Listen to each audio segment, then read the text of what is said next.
నేపథ్యం అంతా వద్దు, షార్ట్ కట్లో నేను చెప్పేస్తాను. సాయి కృష్ణ ఒక మిత్రుడితో కలిసి మార్కాపురంలో ఒక రూమ్లో ఉంటున్నాడు. ఇక్కడ నుంచి టాస్క్ ఫోర్స్ సిఐ, ఆయన పేరు కూడా చెప్తా, నేను పేర్లు వాడను, but I will give information. Task force CI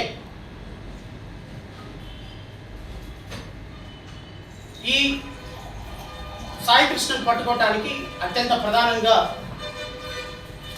సహకరించినటువంటి వ్యక్తి. ఈ సిఐతో పాటు టాస్క్ ఫోర్స్ నుంచి ఇంకో 2 కానిస్టేబుల్స్, ఒక ఏఎస్ఐ, కృష్ణలంక పోలీస్ స్టేషన్కి సంబంధించినటువంటి ఒక ఏఎస్ఐ అండ్ బ్లూ కోర్టుకు సంబంధించి ఒక కానిస్టేబుల్, వీళ్ళందరూ కూడా ఎవరైతే చనిపోయారో అతన్ని విజయవాడ తీసుకురావడానికి టాస్క్ ఫోర్స్ పోలీసులతో జీడీ ఎంట్రీ మార్కాపురం పోలీస్ స్టేషన్లో పెట్టారు అనేది ఒక సమాచారం. జీడీ ఎంట్రీ పెట్టి అతన్ని విజయవాడ తీసుకొచ్చారా లేదా, ఇది సబ్జెక్ట్ టు కన్ఫర్మేషన్. జీడీ ఎంట్రీ పెట్టారా లేదా అనేది ఒకసారి వెరిఫై చేసుకోవాలి. జీడీ ఎంట్రీ పెట్టారు అనేది ప్రాథమికమైన సమాచారం. బహుశా పెట్టారా లేదో నేను కన్ఫర్మ్ చేయలేను. కాబట్టి ఏది ఏమైనప్పటికీ మార్కాపురం నుంచి 8వ తేదీ సాయంత్రం చనిపోయినటువంటి వ్యక్తిని, ముద్దాయిని తీసుకొని కృష్ణలంక పోలీస్ స్టేషన్కి వచ్చారు. తీసుకొచ్చిన తర్వాత ఒకరోజు మాత్రమే ఆ పోలీస్ స్టేషన్లో ఉంచారు. 9వ తేదీ ఉదయం టాస్క్ ఫోర్స్ ఆఫీస్కి తీసుకొని వెళ్ళారు. నేను అడుగుతున్నా, ఈ ప్రెస్ మీట్ ద్వారా బహుశా పోలీసులు కానీ ఎవరైనా చూస్తే, నేను చెప్పే సమాచారంలో సీసీ ఫుటేజ్ని, ఈ ఆఫీసులో ఉన్న సీసీ ఫుటేజ్ని పరిశీలించాలి, సీసీ ఫుటేజ్ని ప్రిజర్వ్ చేయాలి. సీసీ ఫుటేజ్ని ప్రిజర్వ్ చేయాలి. సీసీ ఫుటేజ్ అనేది చాలా ప్రాథమికమైన సమాచారం. ఈ సీసీ ఫుటేజ్ మాత్రమే రేపు నిందితులను పట్టించడానికి ఉపయోగపడేటువంటి ఒక ప్రాథమికమైన సమాచారం. 9వ తేదీన టాస్క్ ఫోర్స్ తీసుకుని వెళ్ళారు. టాస్క్ ఫోర్స్లో ఒకరోజు ఉంచారు. టాస్క్ ఫోర్స్ నుంచి విజయవాడలో ఒక ప్రముఖమైన హోటల్, రమేష్ హాస్పిటల్ పక్కనే ఉంటుంది. ఆ hotel room number 302లో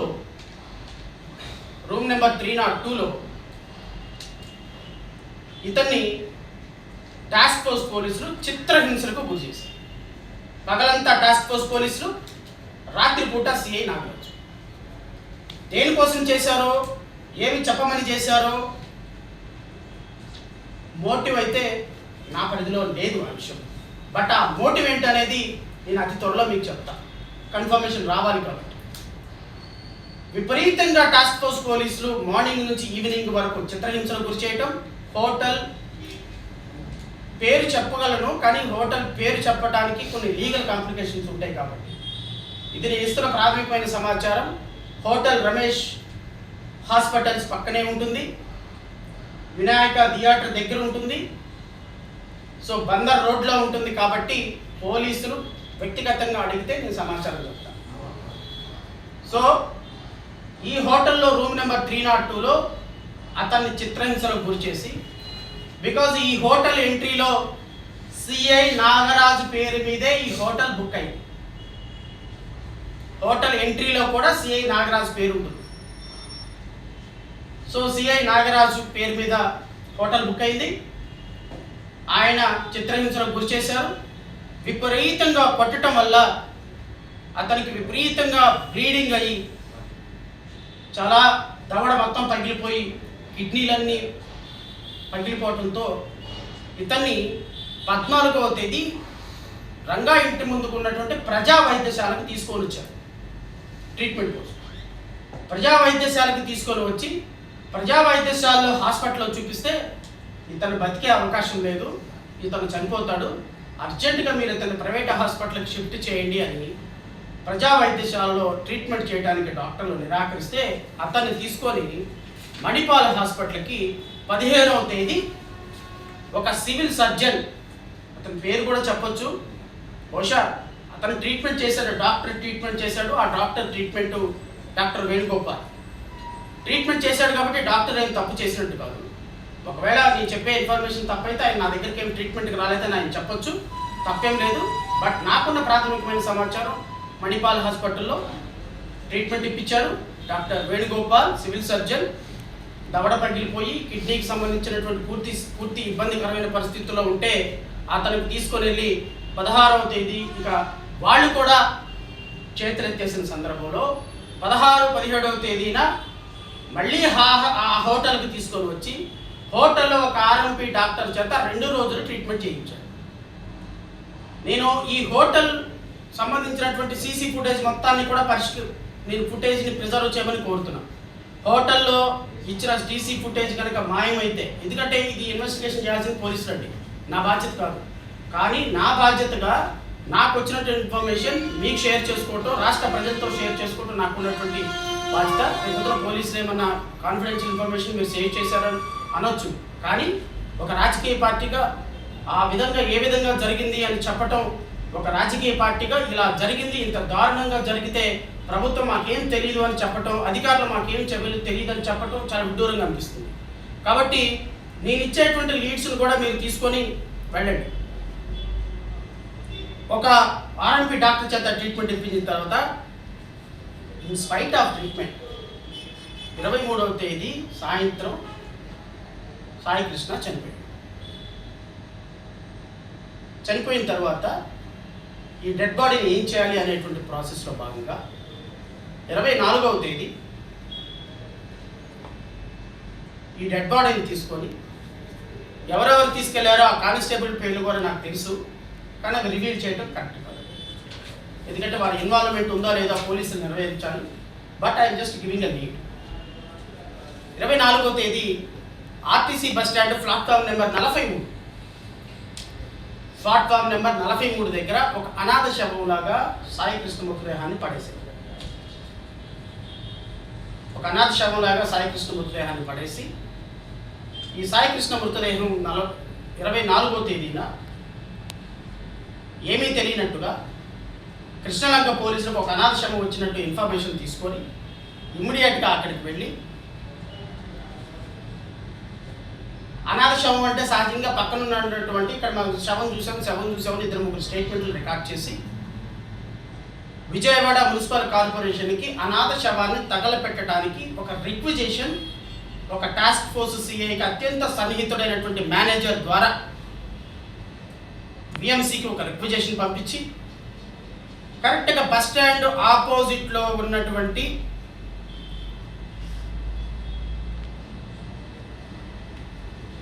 Swargapuri bus స్టాండ్కి ఆపోజిట్గా ఉన్నటువంటి అనాథ శవం ఇంక్వైరీ ప్రిపేర్ చేసేసారు, స్టేట్మెంట్లు రాసేసారు. ఇది అనాథ శవం అని మొత్తం పూరించేసి ఇమ్మీడియట్గా ఈ డెడ్ బాడీని ఖననం చేయాలి. ఎలా ఖననం చేయాలి? దానికి సిఐ నాగరాజే ఇది అనాథ శవం అని సర్టిఫికెట్ ఇచ్చారు. దీనికి టాస్క్ ఫోర్స్ సిఐ యొక్క ఫ్రెండ్ కానిస్టేబుల్స్ ఎంక్వైరీ చేశారు. టాస్క్ ఫోర్స్ సిఐ కంప్లీట్గా ఉన్నాడు. టాస్క్ ఫోర్స్ ఏసీపీ దీంట్లో ఇన్వాల్వ్మెంట్ ఉంది. Because she the first posting lady officer. ఆవిడ కూడా దీంట్లో ఈ కేసులో ఇన్వాల్వ్మెంట్ ఉంది అనేది కొన్ని ఆరోపణలు ఉన్నాయి. సో ఈరోజు ఈ సిఐలు, కానిస్టేబుల్స్, ఏఎస్ఐ, బ్లూ కోర్టుకు సంబంధించిన కానిస్టేబుల్ వీళ్ళందరూ కూడా దీంట్లో ఇన్వాల్వ్మెంట్ ఉంది.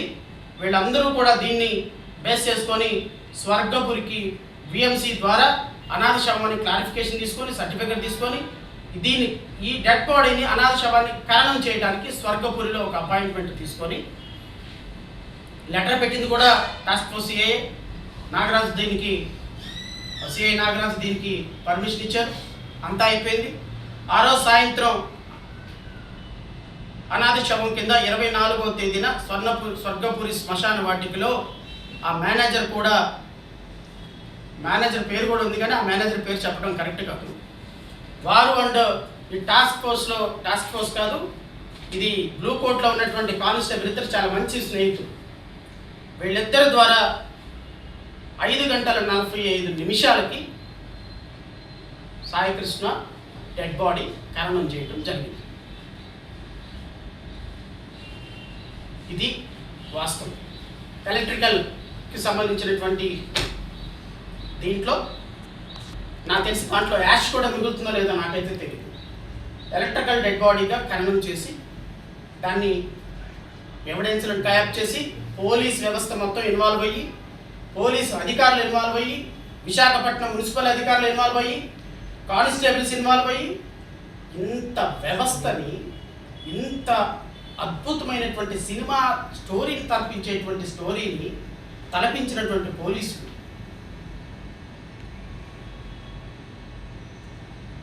మరొక జైభీం సినిమా అవదా ఇది? జైభీం తలకు మించినటువంటి సినిమా, జైభీం కంటే 100 రెట్లు ఎక్కువగా తలపించేటువంటి సినిమా. ఇంత తతంగం ఎందుకు జరిగింది? ఇంతమంది పోలీస్ ఆఫీసర్లు ఎందుకు ఇన్వాల్వ్ అయ్యారు? ఇంతమంది పోలీస్ ఆఫీసర్లు ఎవరి మీద కేసు కట్టారు? ఎంతమంది మీద కేసు కట్టారు? కేసు కట్టి కేవలం ఒకళ్ళనో ఇద్దరినో ఫిక్స్ చేద్దామని మీరు అనుకుంటున్నారా? పోలీస్ వ్యవస్థ మొత్తం లా అండ్ ఆర్డర్ని కాపాడటానికి కలిసి పనిచేయటం అదొక పద్ధతి. పోలీస్ వ్యవస్థ మొత్తం టాస్క్ ఫోర్స్ ఎవరి కింద పనిచేస్తుంది? టాస్క్ ఫోర్స్ ఏసీపీ ఎవరి కింద పనిచేస్తున్నారు? టాస్క్ ఫోర్స్ సిఐ ఎవరి కింద పనిచేస్తున్నారు?